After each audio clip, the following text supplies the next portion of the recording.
The US government can't break it. The Chinese government can't break it. Nobody can break it. I call Bitcoin a global digital currency that's decentralized. Real estate investors are going to be wondering, now, why are you talking about Bitcoin on a real estate show? Actually, I think there are a few more commonalities here than what a lot of people think. What do real estate and Bitcoin have in common? They're both scarce, neither can be easily diluted, and they both take real-world resources to produce more of. You could apply those same three attributes to gold. So real estate, gold, and Bitcoin, they have this scarcity. And really, I think that's a wise investing theme. Go ahead and invest in what's scarce, limit what's abundant, and takes zero cost to produce, like dollars. So really, that's the commonality between real estate and Bitcoin. But on a real estate show, I think we have a lot of listeners that just don't have an overall common understanding, Nick, of just what is Bitcoin and why does it have any value in the first place? Yes, well, that is some very good observations and a very profound question. What is Bitcoin? Well, Bitcoin is a relatively new asset. However, it has been decades in the making. People don't understand that Bitcoin didn't just fall out of the sky or is some kind of accident in some mad scientist's garage. This is something that has been in the works basically since the late 70s. And it came out of the cypherpunk movement. Now, you may have heard of these people, you may have not. The cypherpunks are basically, I find them as the good guys. They are involved in creating technologies that empower the individual and disempower the state. They are behind some of the most prominent freedom-oriented technologies that you and I may take for granted, including encryption. And that's another story in and of itself. Let me just briefly get into that, because that's what puts the cryptography in cryptocurrency. Cryptography is a very important field. It's basically the method of encoding information so that only the recipient can see it. And it's very important to understand that while we take for granted the average person has access to unbreakable cryptography today, that was not always the case. Cryptography has been around since the time of the ancient Greeks and maybe even before, but it's always been a government monopoly until very recently, in terms of historical standards, when cryptography was made available to the average person. And that is a very profound thing, because now the average person can secure their information and secure their online life in a way that nobody can break. The US government can't break it. The Chinese government can't break it. Nobody can break it. And that is very important. And that laid the foundation for Bitcoin. So what is Bitcoin? It is a superior alternative to central banking. And that is a very revolutionary thing. It basically does the job of what a central bank does, but much, much, much better, and removes all of the corruption, all of the nastiness that goes along with central banking. So what we have here is a genuine, workable alternative to central banking. And we can get into the details of that, but if you want to look at it, what it is, that's what it is. And at the same time, it's a form of money that is not just resistant to debasement, it's totally resistant to debasement. You talked about gold and real estate. Well, gold, what made gold money over thousands of years? Yeah, yes, it is scarce. However, I always like to use this example. There's a concept that's related to scarcity, but it's not that it was scarce. And the reason is think about platinum and palladium. There's actually scarcer than gold. Like, there are fewer ounces of platinum and palladium in the world than there are gold ounces. So why don't people use platinum and palladium as money? It's a very, very important point. The reason is because the platinum and palladium supply is not resistant to debasement. So it's scarcer, but it's not resistant to debasement. What does that mean? It means the annual supply growth of platinum and palladium are basically equal to the stockpiles. So depending on what this year's or next year's annual production of platinum and palladium are going to be, it can wildly swing the market. That is not true of gold. Gold is only about 1.5% growth per year, and that's very, very consistent. What does that mean? That is a very important concept. So the gold supply only grows at about 1.5% per year, plus. And this is basically an inflation rate. It is. Yes, it is. It is basically its inflation rate, but it's very small, and nobody can really change that. And there's a big bounty. Think about it. There's a bounty for It's not as if people don't want to increase the gold supply. They would love to. The way that the gold is distributed in the world and the cost it takes to mining, it puts a really hard limit on what you can produce each year. So that's what makes it a good store of value. And if something is not a good store of value, it's not going to be a good money. These are some very, very fundamental concepts I'm talking about because they also apply to Bitcoin. Now, when someone asks me what Bitcoin is, to give it a really short definition, I call Bitcoin a global digital currency that's decentralized. And you brought up the decentralization. That's really important. That's where I can make a peer-to-peer payment without having to go through an intermediary, where I can send my Bitcoin directly over to Nick. There was no bank involved in that transaction, for example, the decentralization of Bitcoin. But we talk more about why Bitcoin has value. I believe you began touching on it there, Nick. Bitcoin has this hardness, which is a strange term to people because Bitcoin is digital. So can you tell us more about Bitcoin's value that comes through its hardness? Absolutely. Let me just touch on a quick point you made also. So simply put, the value proposition of Bitcoin is that it allows anybody anywhere in the world to send and receive value without depending on any third party. At the same time, it's a form of money that is 100% resistant to debasement. That's its value proposition. That's a very profound thing. So going to the hardness, yes, hardness is a concept that a lot of people get confused, particularly people, and I come from, I love gold. Look, I love gold. I own gold. I recommend gold. Same. I'm from the gold community, and I know the gold community. So I think a lot of people in the gold community get confused around this, around hardness. Now they think it's hard, like physically hard, like a piece of metal. That's not what hard means. Hard in terms of the hard asset. What it means is hard to produce. That's what it means. Yeah. That's what a hard asset is. It's hard to produce. And what is it? What is the opposite of that? Something that's easy to produce. Nobody would want to store their value, store their savings, store their economic energy in something that somebody else can make with no effort. I mean, it's like almost like, oh, let's put our life savings in arcade tokens or frequent flyer miles. It's ridiculous when you think of it in that way, but that is, in my humble opinion, the most important attribute of money is that it's hard to produce. All the other attributes of money, quite frankly, are meaningless if the money is not hard to produce. Because if it's not hard to produce, none of the other stuff matters. And that's the most crucial attribute of money. Yes, reinforcing why we have that investing theme of invest in something that's scarce and difficult to produce and takes real world resources to produce, much like real estate does, much like gold with all the mining and assaying, and much like Bitcoin, because to produce new Bitcoin, it takes electricity, it takes hardware, and it takes software, some real world resources in order to produce Bitcoin. When we talk about the production rate or the inflation rate, Nick, in just a couple months here, we're coming up on something really interesting, which is really one reason why I have you on the show talking about Bitcoin now, and that is the halving event. The halving being that rate of new Bitcoin issuance is cut in half every 4 years. So tell us more about that and bring the stock to flow ratio into the conversation here. Yes, absolutely. Well, we're at a cusp of a very important moment in monetary history because you can quantify the hardness of an asset. It is quantifiable. It is basically the inverse of the supply growth. And there's another way of saying that, as you mentioned, the stock to flow ratio. Basically, in short, you got the stockpiles, that's what's available. And then you have the flow, which is like the new supply. So the higher the stock to flow, the harder the asset is and the more resistant to debasement it is. And same thing with when you take the supply growth, you want a smaller supply growth. It's just the inverse of the stock to flow. So gold has always been mankind's hardest money for thousands of years. And gold's stock to flow ratio is about, I think it's around 60. Which means it takes about 60 years of current production to equal current supplies. If you look at silver, it's much less. I don't know the number off the top of my head, but it's much, much, much less than gold. And every other commodity is closer to 1, which means that every year the new production basically equals the existing stockpiles. And that's not a very good attribute for something that you want to have as a store of value. Now, what is going to happen in this halving that's coming up in around April of this year?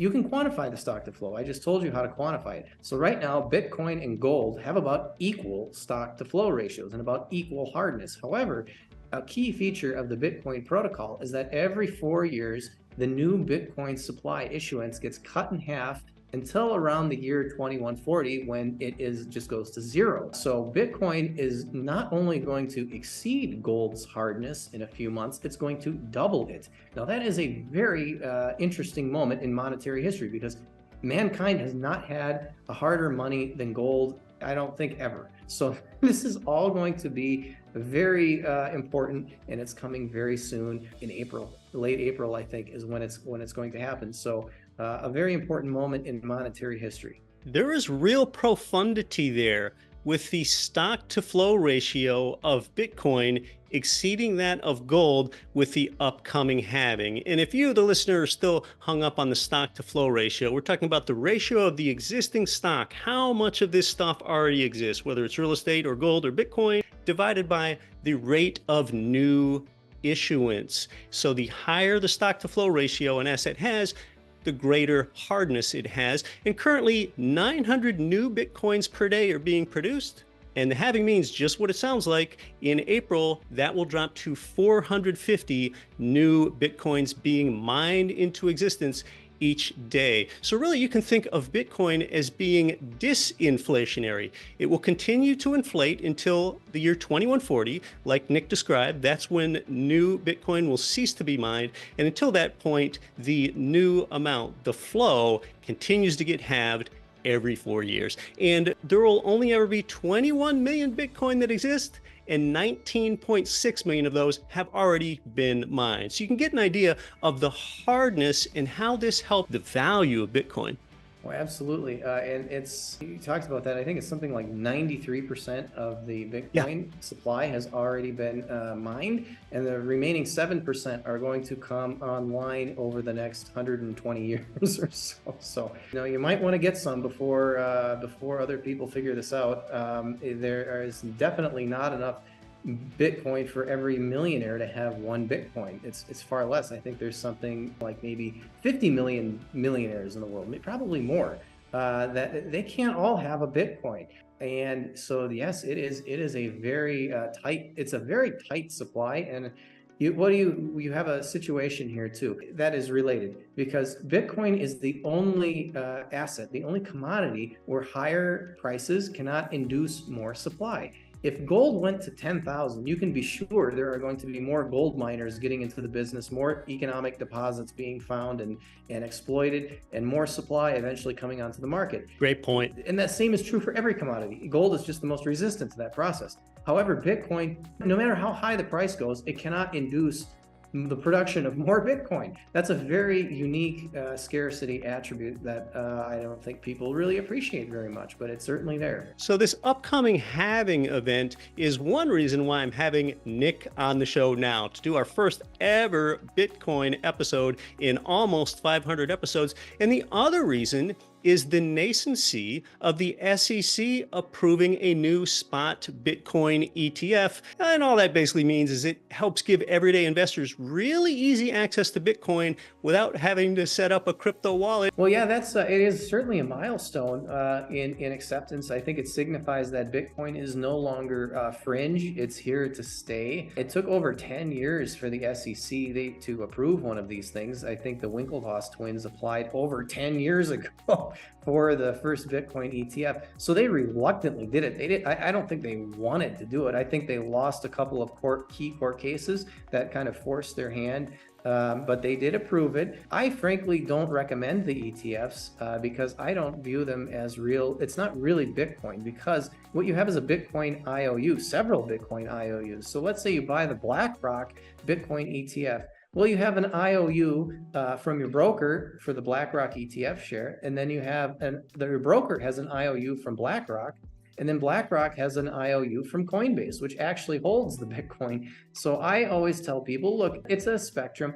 If you want to take that trade-off, and you're taking a trade-off for convenience over security and sovereignty, if you want to take that trade-off, go right ahead, but have your eyes wide open and be conscious of the trade-off that you're making. I always prefer to tell people Bitcoin is unique. This is a bearer asset. People forget about bearer assets. Bearer assets are a very good thing. They give the people who hold them ownership over them. So what you want is I think people who are interested in sovereignty, one thing too that's very important is that even if the Bitcoin price stays flat forever, it doesn't go up at all, it still offers people tremendous value, as what we were talking about before. Even if it stays flat and doesn't go up ever again, it still offers anybody anywhere in the world the ability to send and receive value from anybody else anywhere in the world, and to hold money that's resistant to debasement.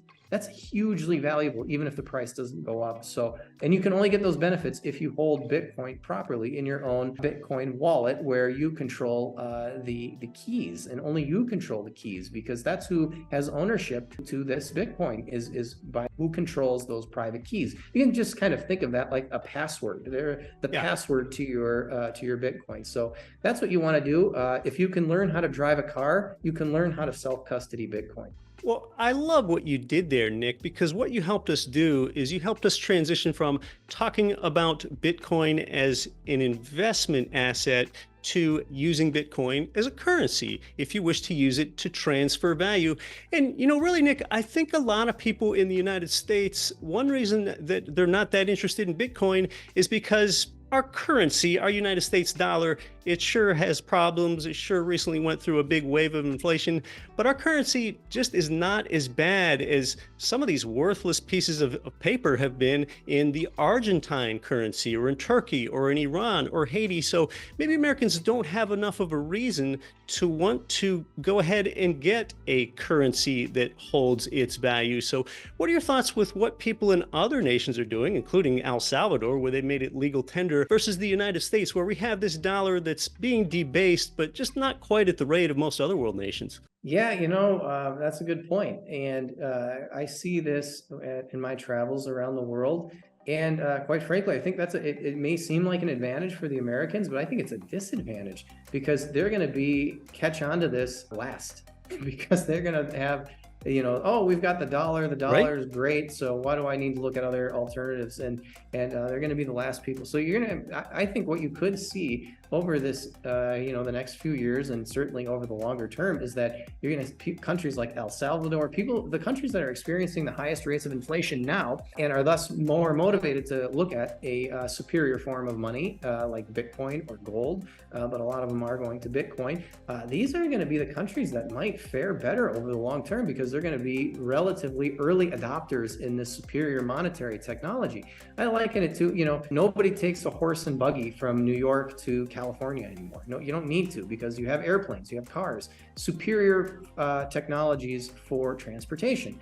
And likewise, we now have a superior technology for money, which is to say storing and exchanging value. That's all money is. People think it's all confusing. You need a PhD, and there's all these charts and confusing jargon. Money is not confusing. It's actually intuitive, and anybody in the world can understand it. It's just something that stores and exchanges value. It's really quite simple. So now we have a superior technology for storing and exchanging value, and I think people who adopt it first are going to reap the most benefits. There are a lot of Americans who have adopted it, but they have been spoiled by the fact that the dollar has been the world's reserve currency. Now, I think that's going away. That's a whole nother story. I think that's two big reasons why you shouldn't just depend on the dollar. One, we can talk. This is a whole new discussion about the dollar as the world reserve currency. I think it's going away. But now, despite that, we also have a superior alternative with Bitcoin. So yeah, I think the people who are going to adopt this technology sooner are going to reap the most benefits.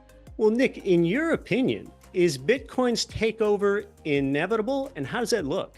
Well, I don't think anything's inevitable. I think it's a good bet. I mean, if I thought it was inevitable, I would sell everything and buy it. I have a more diversified portfolio, but I do have a strong conviction in it, very strong conviction in it. But nothing is certain. Nothing's 100%. So I never tell people, and I'm not giving anybody any investment advice. I'm not a registered investment advisor or anything like that. So, but in any case, even if I was, I wouldn't tell anybody to go all in on anything. And that's certainly not how I manage my risk.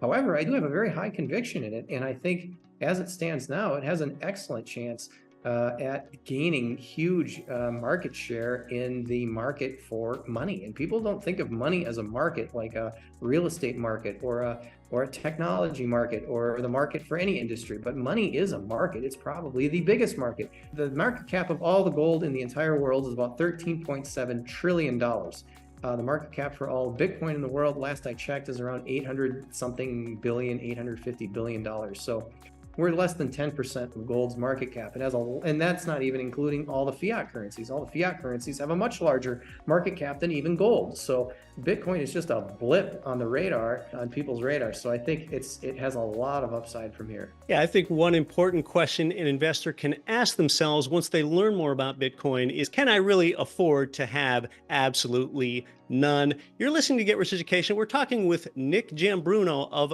the Financial Underground. More when we come back, when now we've talked about the upside of Bitcoin. Let's talk about a lot of the criticisms. You're listening to Get Rich Education. I'm your host, Keith Weinhold. We offer free investment coaching. Yes, real estate pays 5 ways at the same time. That's super interesting, but you might not know what to do next. If you're ready to buy income property, our GRE investment coaches have their MBAs. They're real estate investors themselves, and they're here to help you. If you're new to buying across state lines, they hold your hand through the process. If you're a more experienced investor, they help you evaluate the GRE property inventory to help you decide which geographies are most conducive to your goals. Access help and off-market deals by getting in touch with our investment coaches. It is free, so use this resource, take action. You can get started at gremarketplace.com.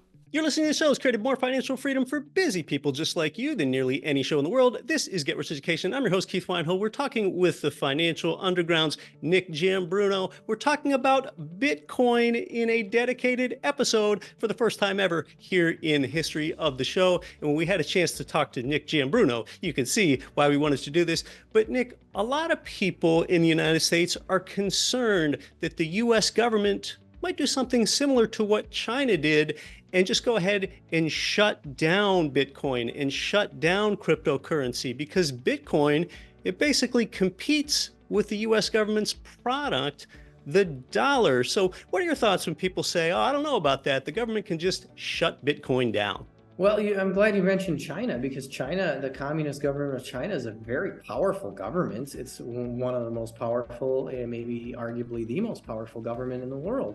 And they've tried many times to ban Bitcoin. You know how it turned out? It was a total failure, because Bitcoin is basically, it's just code and it's mathematics. So it's not the easiest thing to ban, even if they wanted to ban it. It's basically, you're trying to ban mathematics, because that's all Bitcoin is. And further, many Bitcoin wallets have a way to back up your funds, a 12-word phrase. So if you can memorize 12 words, which represents your wallet, you can potentially store billions of dollars just in your head. Now, this is, how are you going to ban that? You can't ban that. It's completely impractical. I always tell people, look at how governments have tried to ban cannabis. Everybody has been able to buy cannabis in any city that they wanted to. And then also other countries have tried to ban US dollars. Argentina tries to ban US dollars. Venezuela tries to ban US dollars. You know what it does? It creates nothing but an underground market. It doesn't extinguish people's desire to have dollars. And I think that's what we have here. I think economic incentives are more powerful than governments. And aside from that, I don't think that's going to happen, because would they approve all these ETFs if they were just going to turn around and ban it? I don't think so. Further, you have lots of court cases. There is established federal court cases that have ruled that computer code, which Bitcoin is just computer code, is equivalent to free speech protected under the First Amendment of the US Constitution.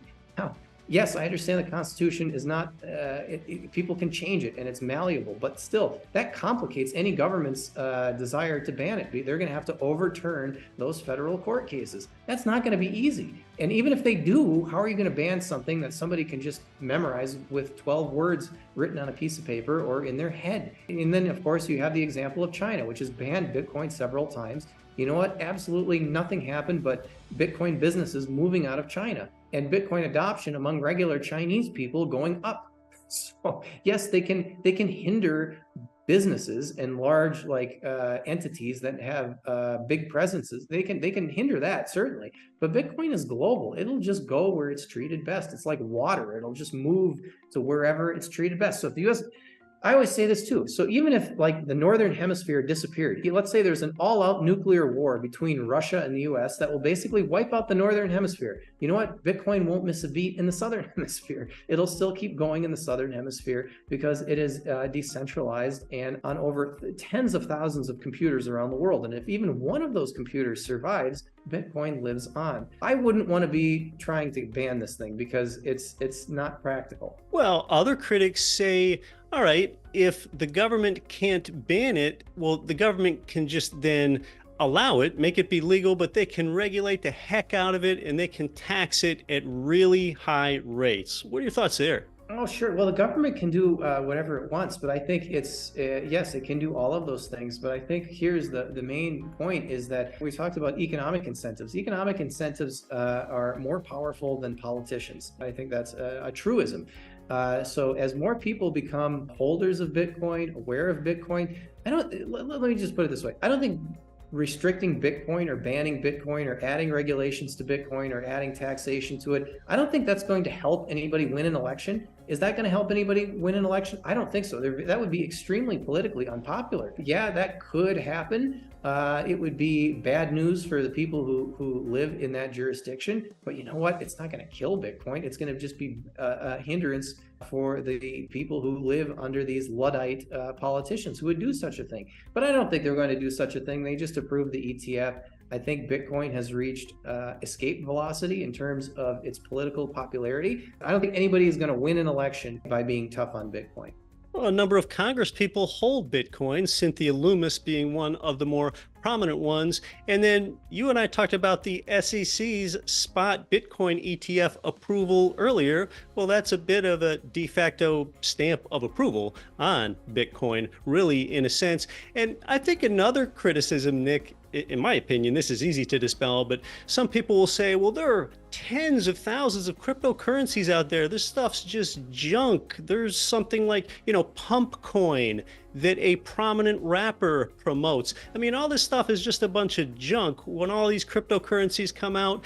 And I tend to think that's very different than Bitcoin, just like if there's some new stock IPO with zero fundamentals that comes out, I mean, that doesn't diminish blue chippers like Apple or Microsoft at all. So I think of Bitcoin as the first or one of the first cryptocurrencies with a finite supply. So these overnight, fly-by-night new cryptos, I don't think that's really a very good criticism of Bitcoin. No, I think this is one of the most popular misconceptions is that there is this crypto asset class and that Bitcoin is just one of 20,000 cryptocurrencies. Yeah. And I think this is transparently false. It's like saying, oh, an increase in the pyrite supply is going to, dilute the gold supply or something like this. So it's kind of ridiculous. And the reason behind this is very simple. Bitcoin is the only one that nobody controls. Nobody can change Bitcoin.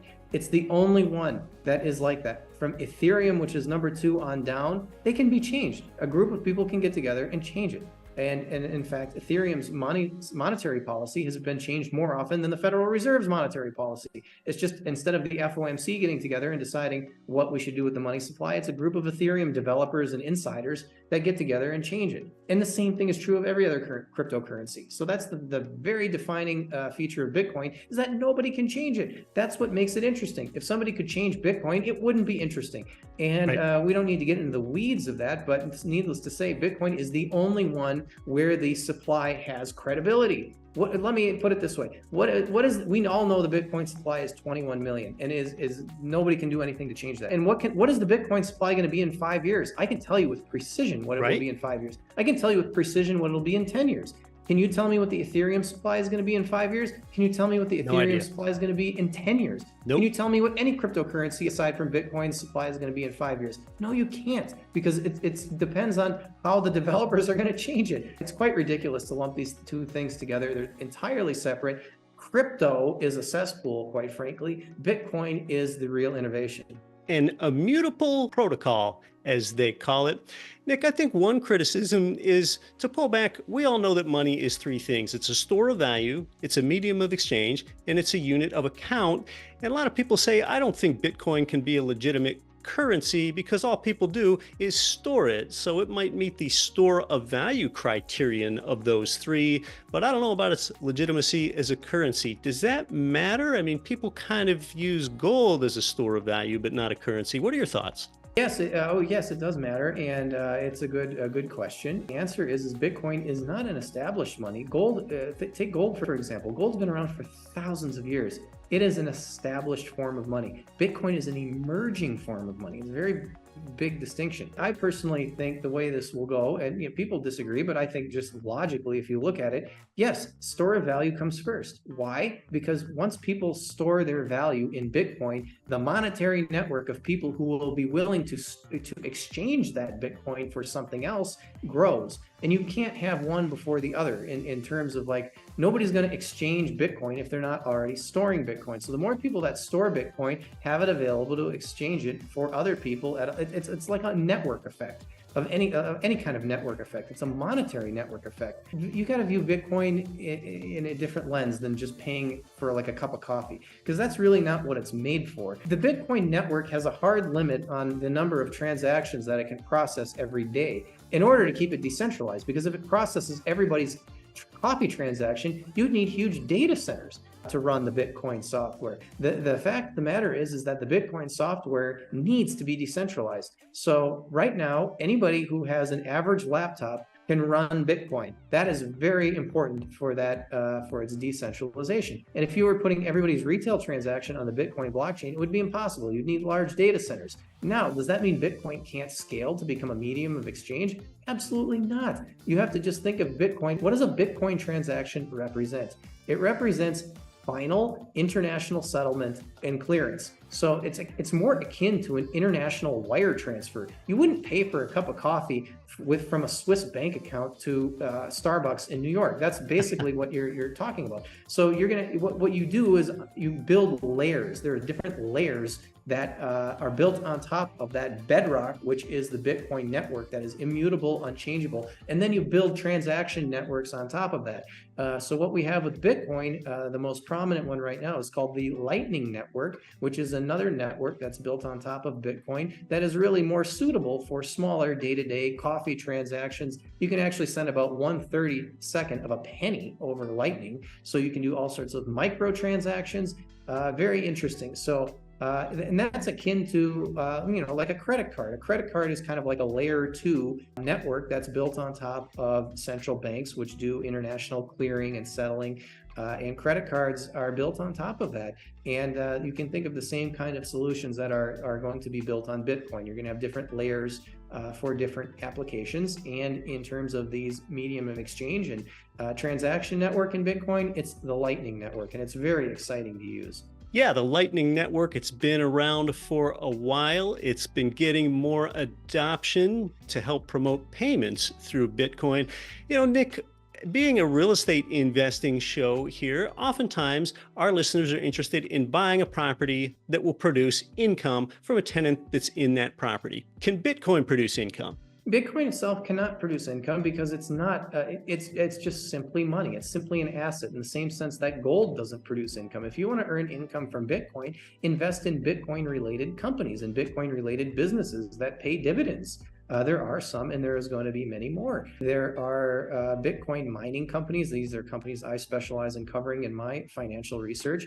They're relatively new. They don't pay dividends yet, but there are several that are looking to establish dividends. You can also lend your Bitcoin. I mean, that's not Bitcoin giving you a yield. That's you earning a yield from lending your Bitcoin. I would caution you, because there's been a lot of these kinds of Bitcoin lending services that have gone bankrupt. So whenever I hear about Bitcoin yields, I caution people to be not just vigilant, be double vigilant of how you would normally be, because there's been so many scams in this area and bad companies that have gone bankrupt, taking advantage of people looking to earn a yield on their Bitcoin. It's really a nascent industry. And you know what? Look at Bitcoin's compounded annual growth rate. You don't need a yield. It's going up if the trends continue. And I always tell people, if you're going to invest in Bitcoin, have at least a 4-year time horizon, because that's a long time horizon. But the reason is because that gets you through one halving cycle. These halving cycles